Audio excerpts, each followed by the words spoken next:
Es el gran misionero de Dios. Nuestra verdad central, Ani, si tú nos lees la verdad central, pensamiento central. Al despojarse de su gloria y encarnarse para venir a redimirnos, Jesús cumplió la tarea divina de su misión salvadora. Amén. Manaida, denos el texto áureo.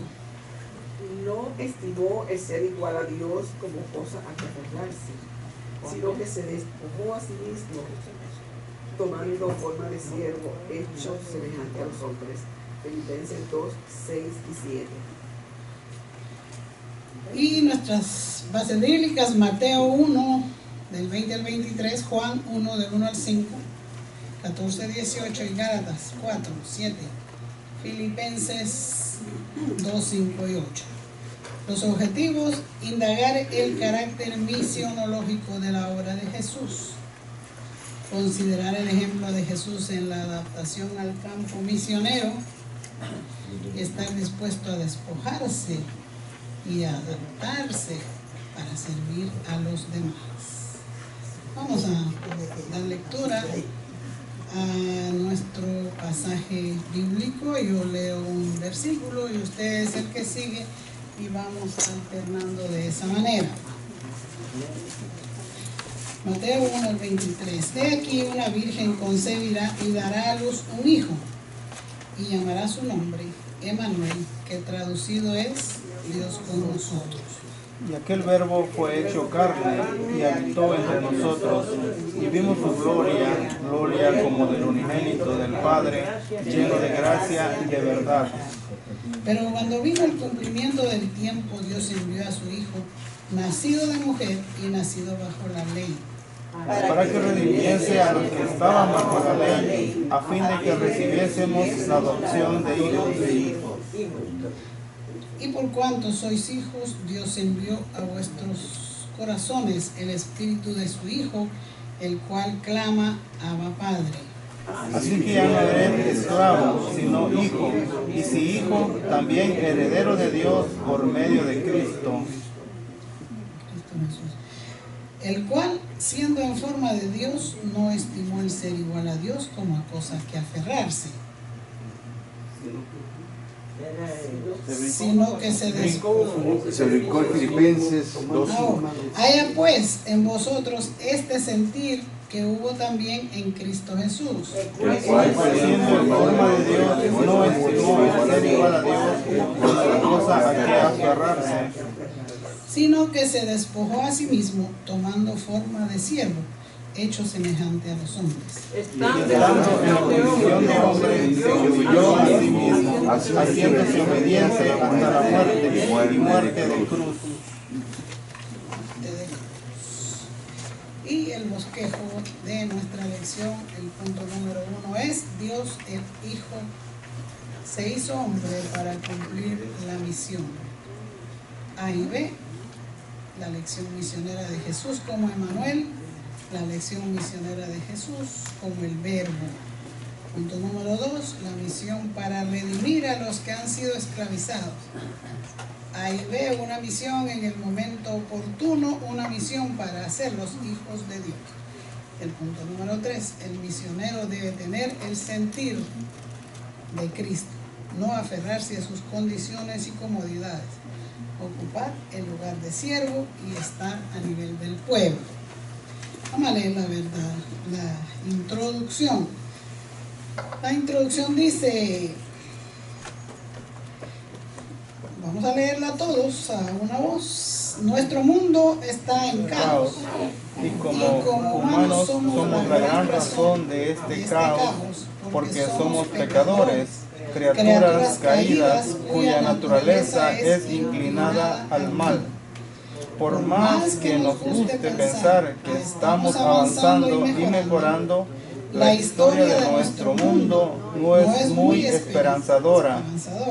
Ni siquiera hemos andado un cuarto de este nuevo siglo, y las cosas tampoco parecen ser muy brillantes, pero no todo está perdido. Paralelo al caos producido por el hombre, Dios inició un plan misionero de alcance mundial a fin de hacer por nosotros lo que nunca podríamos hacer nosotros mismos. Dios planeó y envió a su Hijo, quien murió por nuestros pecados, y por su muerte tenemos la promesa de salvación, de restauración, de que todo será hecho de nuevo. Vi un cielo nuevo y una tierra nueva, porque el primer cielo y la primera tierra pasaron, y hemos sido llamados a continuar la misión que Él mismo ha venido desarrollando. Este estudio tiene como objetivo número 1 poner los ojos en Jesús y hacerlo nuestro modelo por excelencia en el ministerio de las misiones mundiales. En primer lugar, se hace hincapié en la decisión voluntaria del Hijo de Dios de someterse incondicionalmente al plan redentor de su Padre. Él siempre estuvo consciente de lo que significaba hacer la voluntad del que lo envió y estuvo dispuesto a soportarlo todo. En segundo lugar, se toma muy en cuenta la lección que aprendemos de Jesús en su actitud de no estimar el ser igual a Dios como cosa a que aferrarse, sino que se despojó a sí mismo y se hizo en todo semejante a sus hermanos. Los que han sido llamados al servicio cristiano, especialmente en países extraños y culturas diferentes, tienen mucho que aprender de Jesús. Él se sometió a todo proceso de adaptación para realizar su misión desde la vida prenatal hasta la edad de servicio. Cuando era como de 30 años, se sometió a los requisitos para su ministerio público, desde el bautismo en agua hasta su crucifixión. En este estudio sobresalen esos elementos de la vida de nuestro Salvador. En ellos aprendemos cómo debe actuar toda persona que quiere llevar el Evangelio a otros. Aunque su ministerio se desarrolló mayormente en territorio israelita, no se detuvo dentro de los límites etnocéntricos de dicho pueblo. Él desarrolló un programa misionero que bendijo a Galilea, Samaria, Tiro, Sidón, Decápolis y Perea. Esperamos que la obra internacional realizada por Jesús inspire y guíe nuestra participación en las misiones. Qué difícil para mí pararme y enseñar esta clase así. Gloria a Dios. Con los maestros aquí.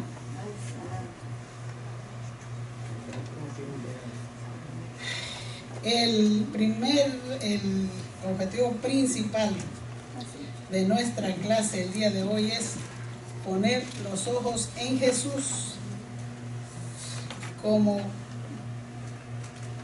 y hacerlo nuestro modelo por excelencia. Número 1, poner los ojos en Jesús. Estoy tranquilo que no alcanzo. El otro quizás, no hay un otro ahí. Primero, poner los ojos en Jesús y hacerlo nuestro modelo por excelencia. Fijando nuestra atención en las 3 características de Jesús como el gran misionero de Dios. Número 1.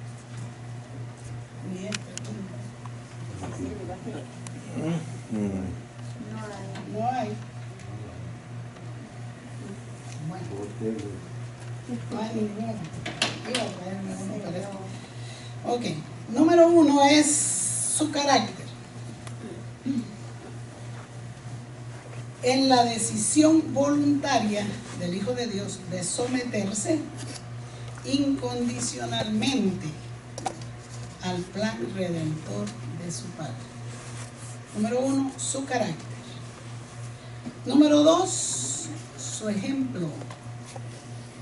Su misión salvadora. Jesús empezó su misión salvadora con su propio ejemplo.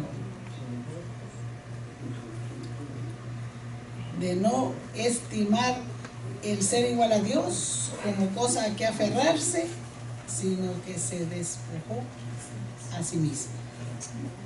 Número 3, su obediencia. Desde su vida prenatal hasta su edad de servicio, se sometió a todos los requisitos como un ciudadano, desde el bautismo en agua hasta la crucifixión. O sea que son 3 puntos importantes en nuestra lección el día de hoy, nuestros objetivos: su carácter, su ejemplo y su obediencia. El nombre propio de nuestro Redentor revelado a José por el Padre por medio del ángel fue Jesús, que significa Salvador.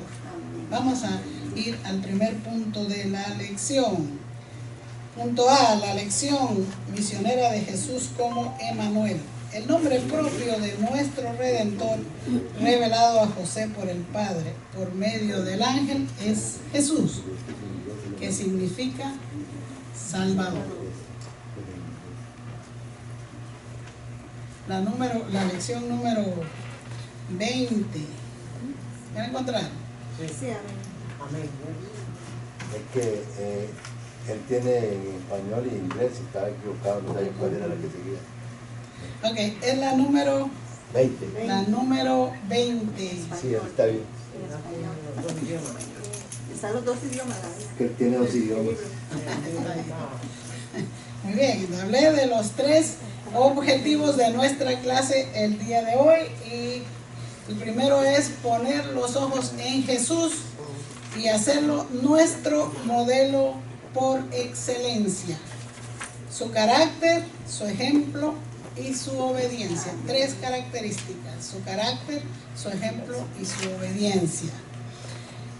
Vamos a leer el primer punto, ya todos lo tienen, ¿verdad? Vamos al primer punto de la lección, y es el punto A, que dice: el nombre propio de nuestro Redentor revelado a José por el Padre por medio del ángel es Jesús, que significa Salvador. Pero su nombre mesiánico anunciado desde Isaías 7:14 fue Emmanuel, que significa Dios con nosotros. Los nombres, este nombre divino revela el plan eterno de Dios de hacerse presente entre los seres que habría de salvar por medio de su Hijo Jesucristo. Hay una hermosa lección misionera en el proceso divino de la humanización del Hijo de Dios. Nos enseña que para ser eficaces en la evangelización de un pueblo es necesario integrarse a él. Muchas veces nos hemos preguntado cómo era Jesús. Y los evangelios dicen que era un hombre como todos los hombres. En el aspecto humano, él era un hombre como todos los hombres. Y así que no hay manera de que no encontremos una identificación, una relación, ¿verdad? Porque ya se nos dice que era humano y era divino.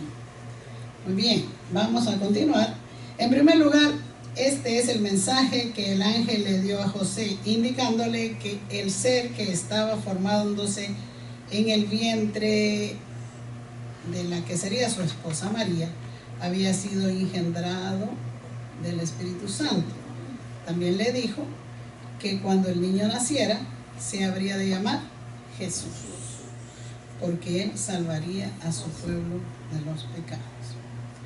La segunda declaración viene de Mateo, el escritor del primer evangelio, que dice: todo esto aconteció para que se cumpliese lo dicho por el Señor.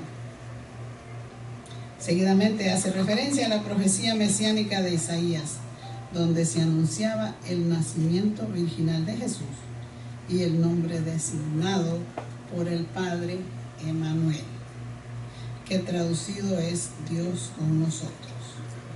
Cuando leemos estas declaraciones divinas nos preguntamos por qué fue necesario que el eterno Hijo de Dios pasara por el largo y detallado proceso de la encarnación e integración a la vida humana. ¿No podía Dios salvar al hombre desde el cielo utilizando todos los recursos y medios que tiene a su disposición? La vida de Jesús demuestra que era indispensable ese acercamiento personal de la divinidad a las criaturas que habría de redimir. La salvación del hombre es una obra tan importante que requería la presencia física junto a la operación espiritual. Era lo que estaba diciendo anteriormente, que Jesús era un hombre como todos los hombres. Él compartía como ser humano, vivió sanando enfermos, comiendo, proveyendo a los necesitados, una vida normal. Dígame, mamá. Quiero compartir algo que yo cuando estaba estudiando la clase anoche, que verdad Jesús, con lo que te está diciendo, que Jesús tenía que venir, aleluya, como humano, porque si hubiera venido como hormiga, ¿cómo se va a comunicar una hormiga con nosotros? Si hubiera venido como otra cosa, ¿cómo se iba a comunicar con nosotros? Él tenía que venir como lo que es, a quien Dios lo envió. Dios le envió a la humanidad, al ser humano, pues como ser humano tenía que venir.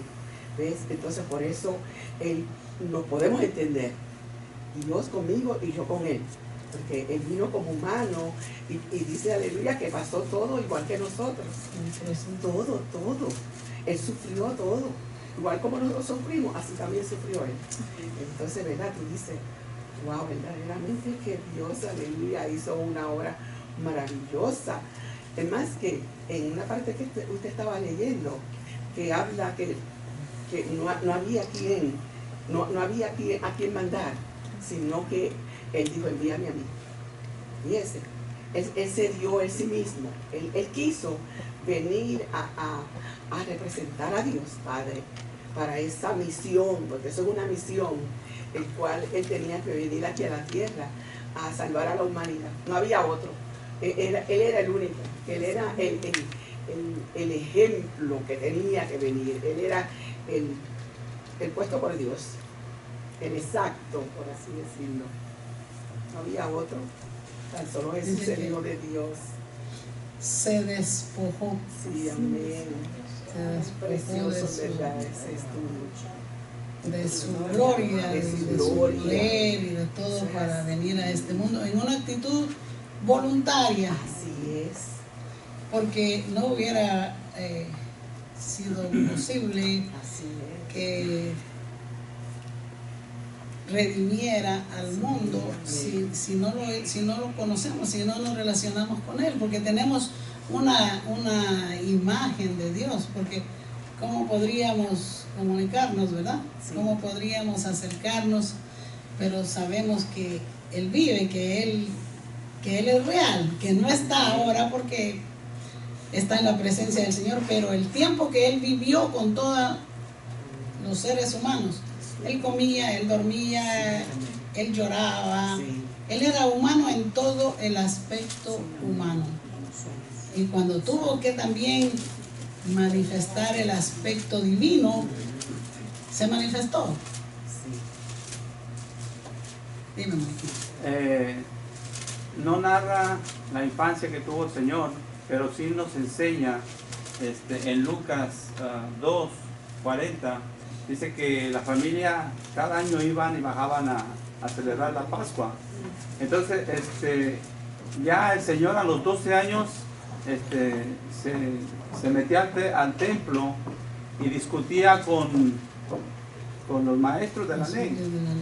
Entonces más adelante dice que cuando lo buscaron, cuando no hallaron, que volvieron porque era un tramo demasiado grande. Cuando volvieron, él estaba en el templo y dice que lo encontraron.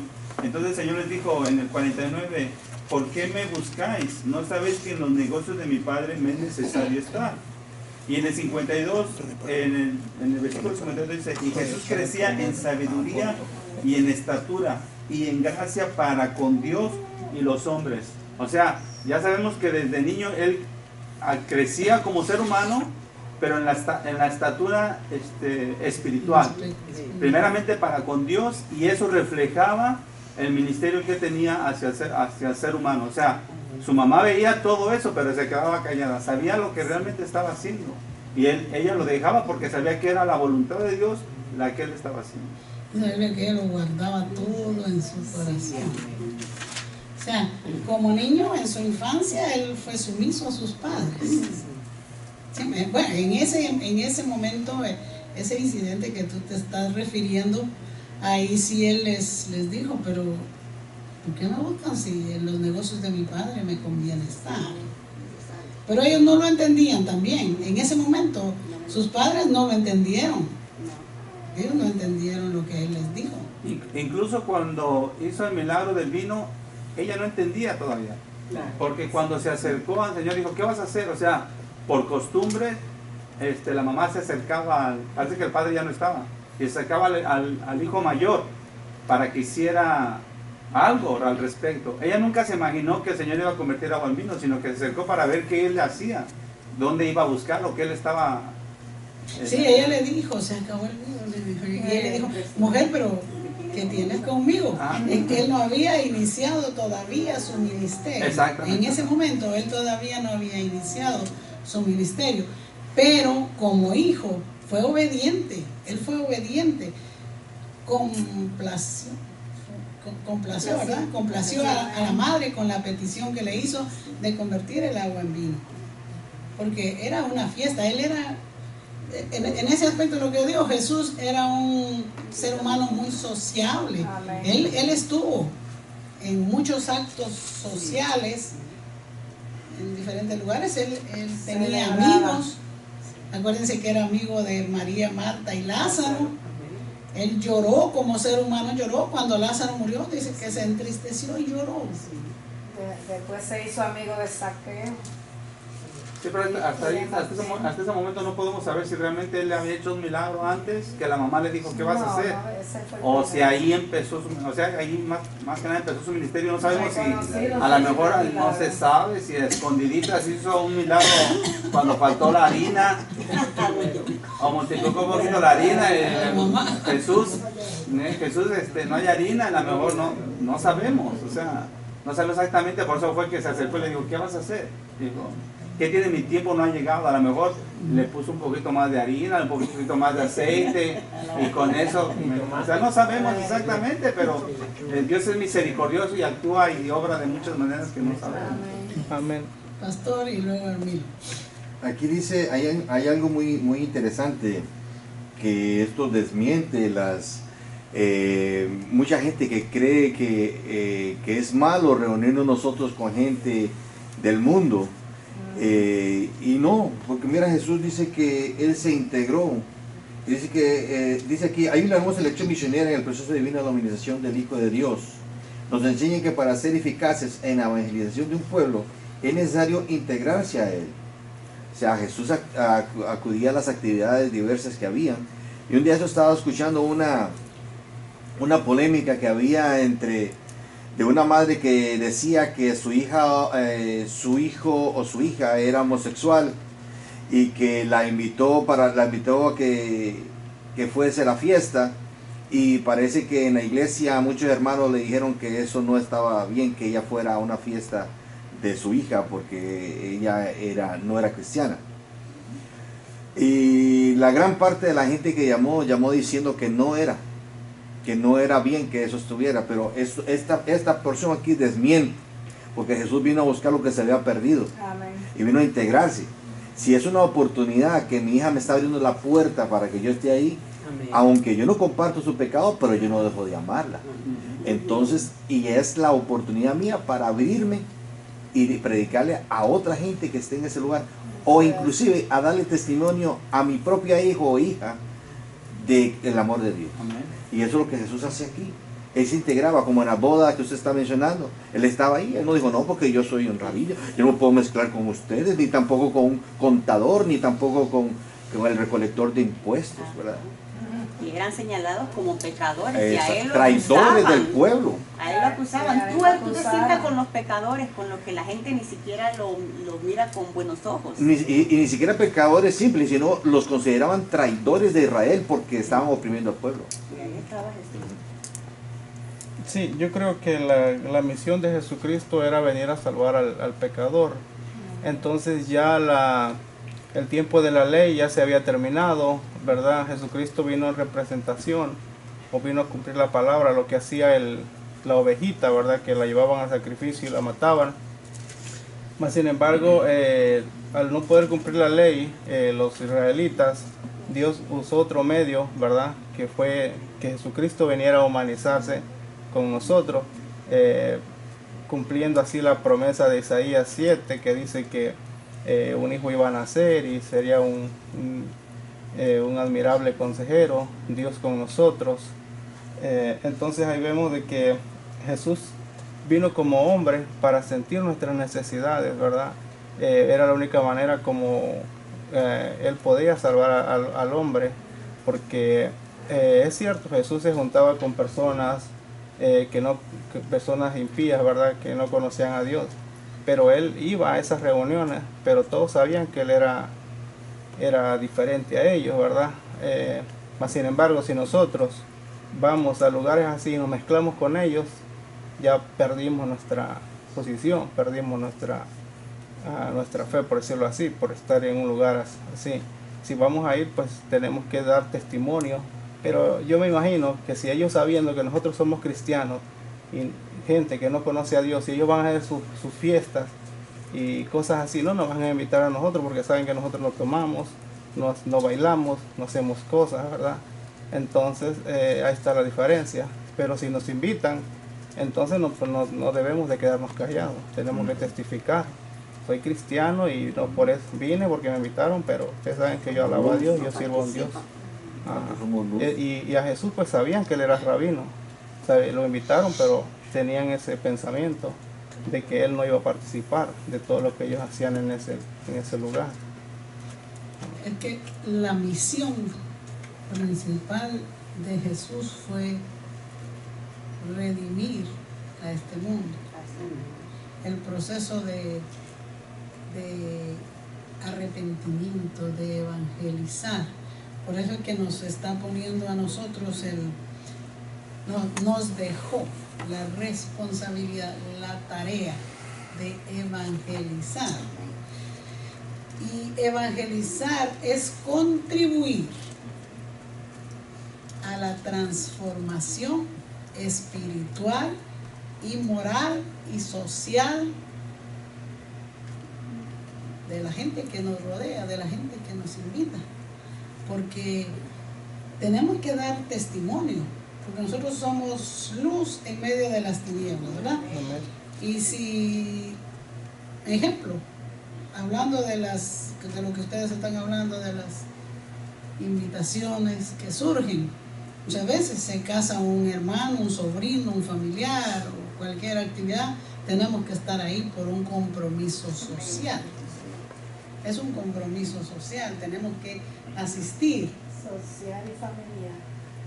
Pero si los familiares no son cristianos y ahí hay bebida y ahí hay de todo, pues nosotros tenemos que dar testimonio y dar mensaje también. Es nuestro deber evangelizar y dar el mensaje transformador, con alegría, con convicción, con firmeza, con poder, porque el evangelio es poder, es autoridad.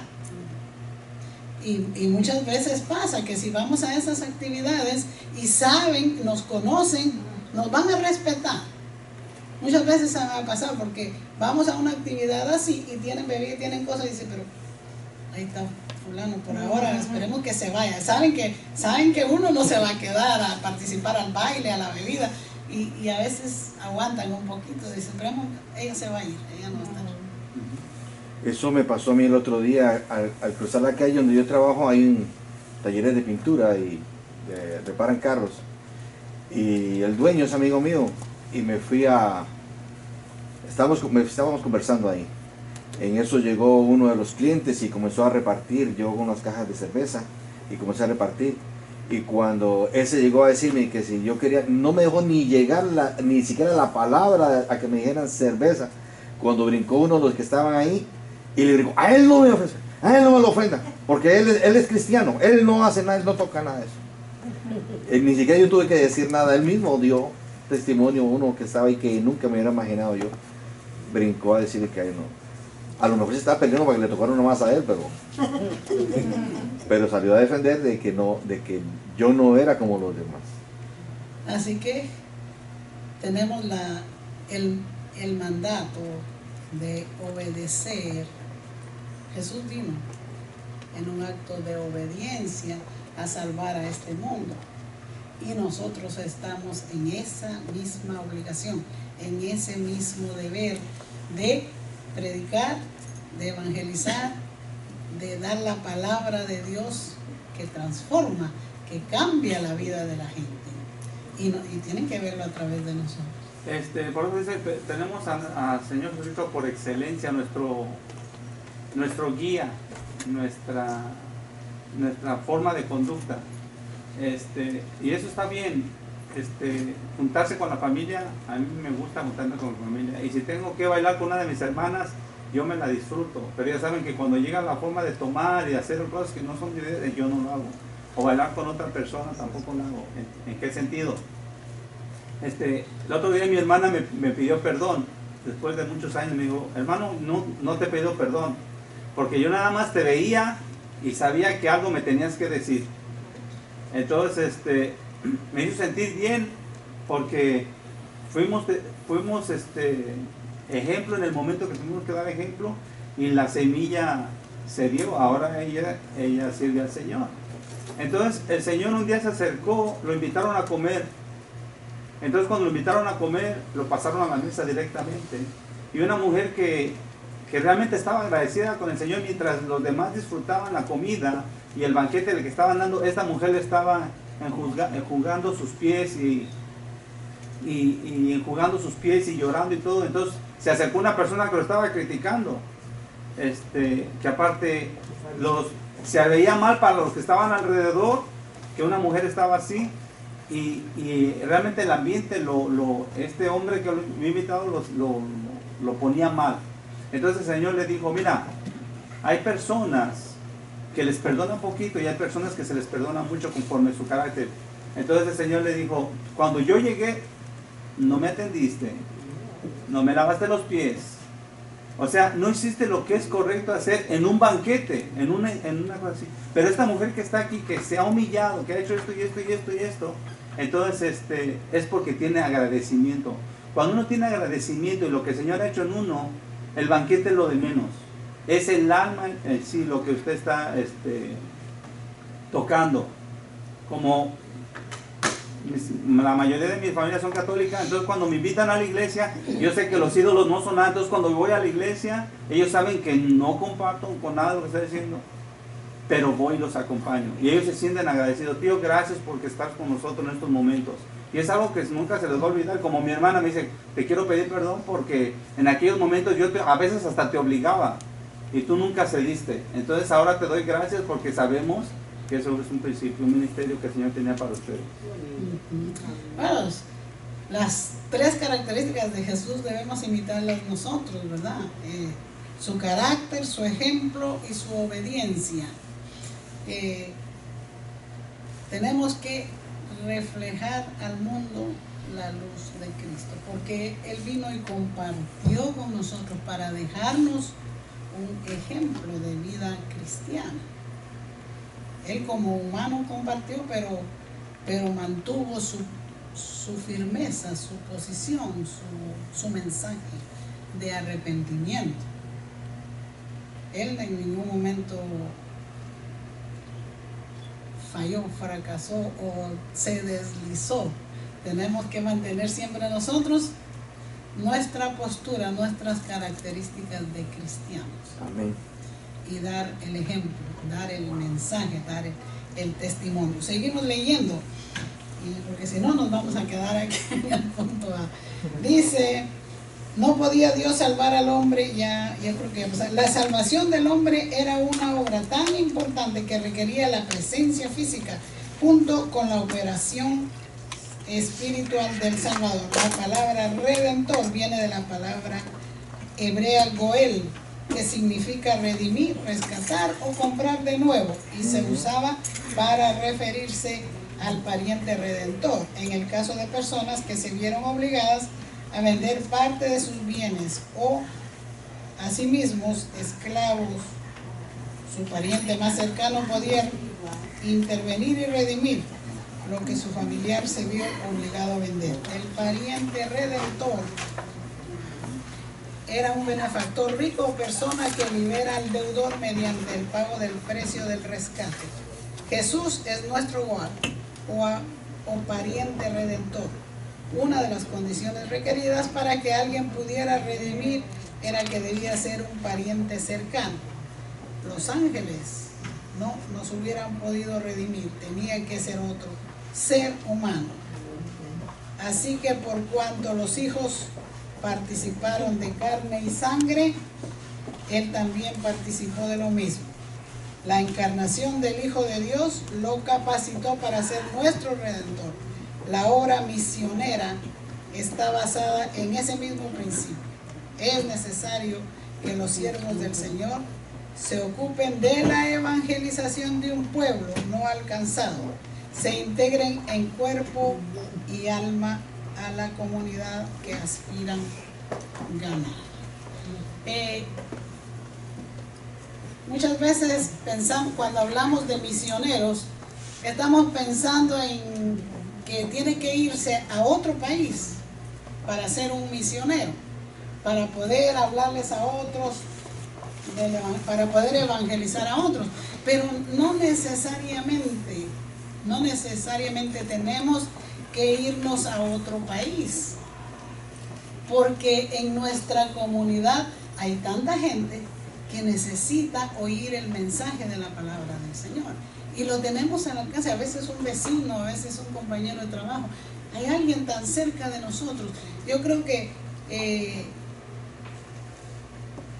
el mensaje, el aspecto misionero, nuestra lección está haciendo énfasis en el aspecto misionero de Jesús, porque Él tuvo que venir a este mundo, pero quiero simplificarlo en que no necesariamente hay que ir a otro país. Por lo menos pensar en que Ani y Marco vayan de misioneros a otro país. A Europa, pastor. No, a España o a Francia. Pero verdad, no necesariamente hay que ir a otro país. Tenemos que dar el mensaje a las personas que están cerca de nosotros, a nuestros familiares. Empezando por la casa. No, y ahora ya no es ir a las misiones, ir a un pueblo, una ciudad, ahora es a ir a una iglesia, invitado. Estoy misionero, sí, ¿a dónde has ido? No, voy a la iglesia tal, a la iglesia tal. O sea, ya eso es una misión, es una invitación a otra iglesia. O sea, ir a las misiones es ir a un lugar donde no se haya predicado el evangelio y plantarse y llevar la palabra. Y también hay mucha gente, la experiencia, ¿no? Ay, voy a salir de mi país y voy a ir a otro país. Y muchas veces creemos que eso es tan fácil. No es tan fácil, hermanos. Nosotros, Señor nos dio 50 años de nuestra vida en diferentes países. Y uno tiene que renunciar muchas veces a muchas cosas de uno mismo para servir al Señor. Ahora, yo recuerdo a mi esposo, él no, como que para él no era muy sacrificado. ¿Ya se acuerdan lo que les conté del agua de la otra vez?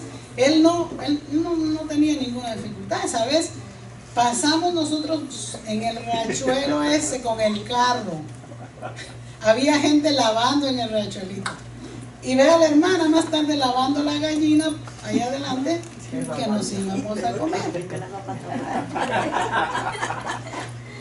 Pero cuando él estaba allá, llegaba, y el pastor vivía así en un cerrito en alto. Y allá era una casa de tejas, siempre recuerdo, me quedó tan grabado aquello. Y tenían una hamaca colgada así. Y él llegó y se acostó en la hamaca. ¡Ay, qué rica está! Como era él así de expresivo. ¡Qué rica está, hamaca! Hermana, ¿me puede regalar un vaso de agua? Le dijo a la esposa del pastor. Y ella así como, hermano, y fue y le buscó y se lo trajo. Tenía sed. Se tomó el vaso de agua. ¿Quiere más? Sí, le trajeron el otro. Y él dice, después que y yo siempre lo molestaba, le recordaba ese incidente. Y decía, qué rica el agua, dijo. La sacan de algún pozo, la van a recoger allá arriba de alguna peña. Y le contesta la pastora, no, pastor, le dice, del rancherito que corre allá.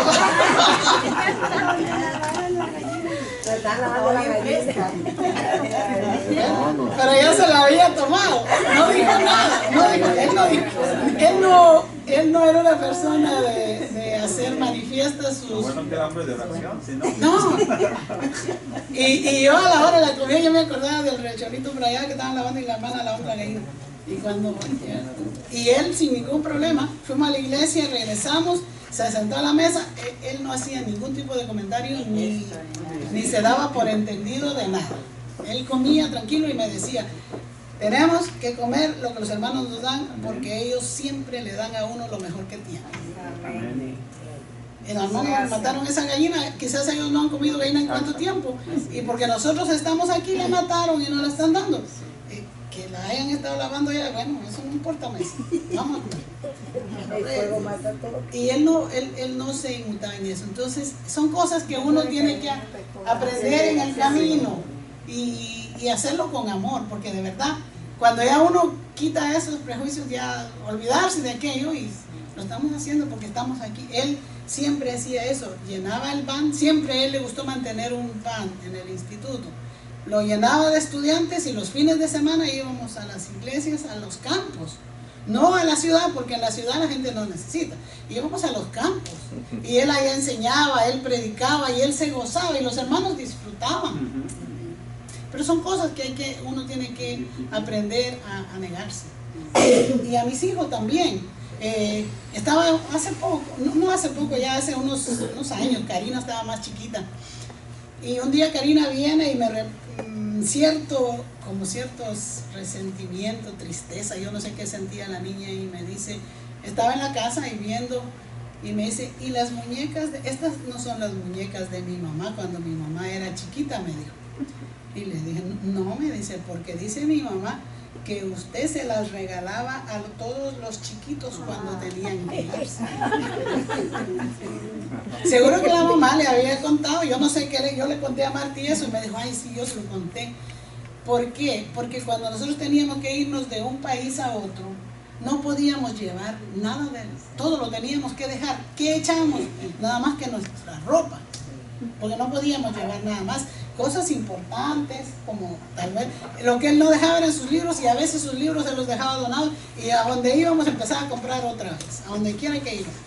Pero son cosas a las que uno tiene que renunciar. Para nosotros como adultos, quizás pues ya nos habíamos acostumbrado a dejar lo que teníamos, pero los niños no, los niños sufrieron, los hijos sufrieron, porque en ese caso pues a ella yo nunca pensé, tenían dejar sus muñecas y dejar todo, y lo dejó, pero le quedó eso en la mente, o sea, le causó tristeza, porque ellos como niños no lo entendían, sufrieron. Son cosas a las que tenemos que renunciar. O sea que predicar el evangelio no necesariamente, como digo, tener que ir a otro país. Nosotros fuimos porque 50 y pico de años que salimos de Guatemala, vino él a estudiar y fuimos y venimos y anduvimos.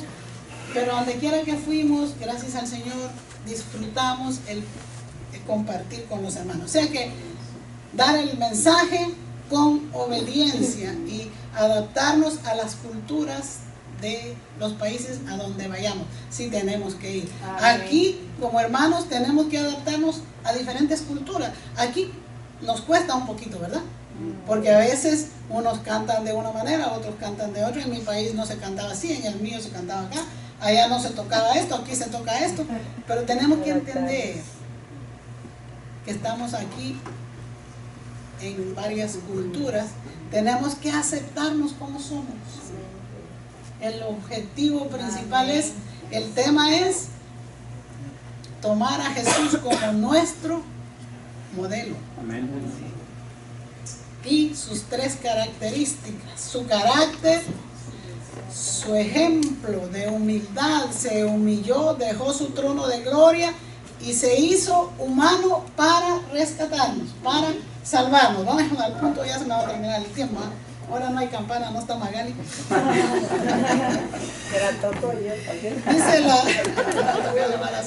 Dice el punto B, miren, no ni hemos avanzado nada. Los primeros 5 versículos establecen claramente la divinidad de nuestro Salvador. Él es el Logos o Verbo divino en quien reposa toda la plenitud de la deidad. La expresión el Verbo era con Dios y el Verbo era Dios establece tanto la unidad del Padre con el Hijo como la distinción que existe entre los dos. Se declara en el 1.3 que el Verbo es creador con el Padre, pues sin Él nada de lo que ha sido hecho fue hecho. También se le adjudican 2 atributos esenciales para la existencia del universo. Él es vida y luz. Con todo esto en mente, el cuarto evangelio procede a contarnos cómo en el plan supremo del Padre estaba contemplado el envío de su Hijo para dar vida y luz a la humanidad. Obviando los primeros 30 años de su vida privada de Cristo, el escritor se refiere a Juan el Bautista, que trajo grandes multitudes para anunciarles la pronta presentación pública del que era la luz, en quien todos debían creer. Advierte además que aunque venía a los suyos no lo aceptarían, pero todos los que le recibieron serían hechos hijos de Dios. Ay. Ahora sí. Ahora sí, se acabó. Bueno, se me fue el tiempo.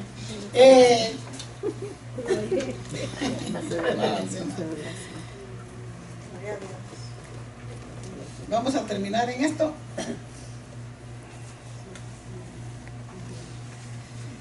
Que el Hijo vino para darnos vida y luz a la humanidad. Los primeros 30 años de la vida privada de Cristo, el escritor se refleja en Juan el Bautista, que trajo grandes multitudes para anunciarles la pronta presentación pública del que era la luz en quien todos debían creer. Gracias al Señor que los suyos no lo recibieron, pero nosotros los que lo recibimos hemos sido salvos. Y que es nuestro deber tomar las características de Jesús, de su carácter, de su obediencia en predicarles a otros el Evangelio, seguir el ejemplo misionero de Jesús. Y lo importante de todo, ¿qué? Esperamos que vuelva. Y cuando vuelva, ahí es que tenemos que dar cuentas. ¿Lo hicimos o no lo hicimos? Con humildad, con obediencia, con entrega. Con entrega. Porque de nada sirve que lo hagamos si nosotros no tenemos la disposición de hacerlo. Recuerden que tenemos que hacerlo con convicción, tenemos que hacerlo con autoridad, con seguridad y con alegría. ¿Recuerdan la alegría con la que la samaritana, cuando se encontró con Jesús, fue a decirles: vengan, vengan, que he conocido a un hombre que me ha dicho toda la verdad? Ella tenía la alegría de haberse encontrado con Jesús y fue y dio el mensaje con mucha facilidad. ¿Recuerdan del ciego Bartimeo? Cuando le preguntaban quién lo había sanado, le decían que Jesús, pero dijo: yo no sé si él es pecador, yo no lo sé. Lo que yo sé, que él era ciego y que ahora ve. Así que seguridad, convicción, certeza, alegría, entusiasmo. Porque ¿cómo voy a decir yo que Dios salva, que Dios sana, que Dios me da paz, me da... Si yo misma no lo siento, si yo misma no disfruto el gozo de mi salvación. Yo tengo que disfrutar mi salvación, tengo que sentir esa alegría. Y cuando yo siento la alegría de ser salva, pues yo voy con alegría a decirle a otro, a dar, pero yo no puedo dar lo que yo no tengo. Porque si yo no tengo alegría, si yo no tengo paz en mi alma, yo no voy a poder decirles a otros que Dios es paz y que Dios salva y que Dios sana y que Dios es bueno. ¿Cómo voy a decirle eso? No podré decir nada, no podré evangelizar. Acuérdense que el evangelio es poder de Dios para salvación a todo aquel que cree. Y evangelizar es contribuir a la transformación espiritual, moral y social de todos los que están a nuestro alcance. Así que se nos fue el tiempo, me tocaron la campana, Dios los bendiga.